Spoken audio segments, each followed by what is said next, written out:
qui est une réalité à nous. Parce que cette question-là, quand je l'entends, j'entends d'autres.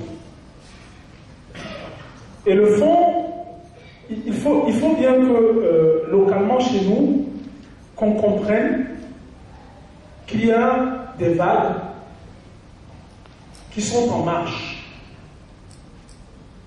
Et que, heureusement ou malheureusement pour nous, là ça va être une question de sensibilité, heureusement pour nous, on suit ou on ne suit pas. Cette attitude de nous, quand je dis nous, c'est vraiment la sous-région que je coordonne ici en Afrique centrale, c'est vouloir en même temps quelque chose et vouloir son contraire. Pourquoi est-ce qu'on peut vouloir se positionner en disant une dépendance à Internet? La dépendance à Internet, elle ne dépend pas de vous, elle ne dépend pas de moi.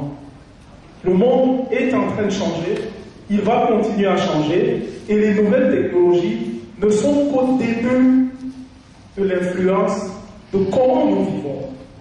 Mais quand Internet nous permet, à nous tous ici, basés à Yaoundé ou à Douala, de faire parvenir les 25 000 francs mensuels à notre grand-mère à Baganté ou à l'Est, ça pose de problème à personne.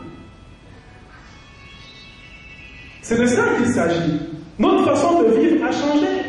Est-ce que quelqu'un ici dans la salle a la prétention de dire que sa fille de 8 ans, que son garçon de 12 ans pourra travailler demain si aujourd'hui il ne s'est pas approprié Internet?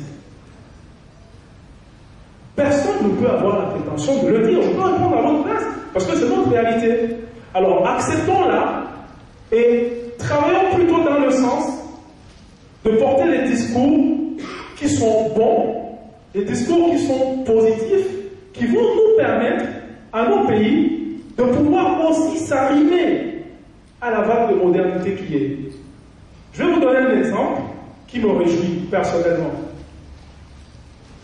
Je connais des jeunes Camerounais qui n'avaient jamais franchi le seuil de Douala ou de Yaoundé, qui sont nés ici, qui sont allés à l'école ici, qui ont eu une seule chance. C'est de se former dans les nouvelles technologies.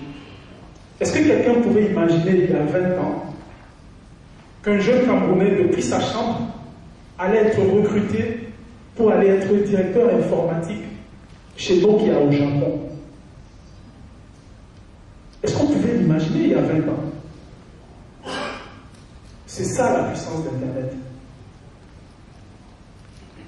Donc posons-nous les bonnes questions, arrêtons de nous mettre les freins comportementaux, posons-nous les bonnes questions.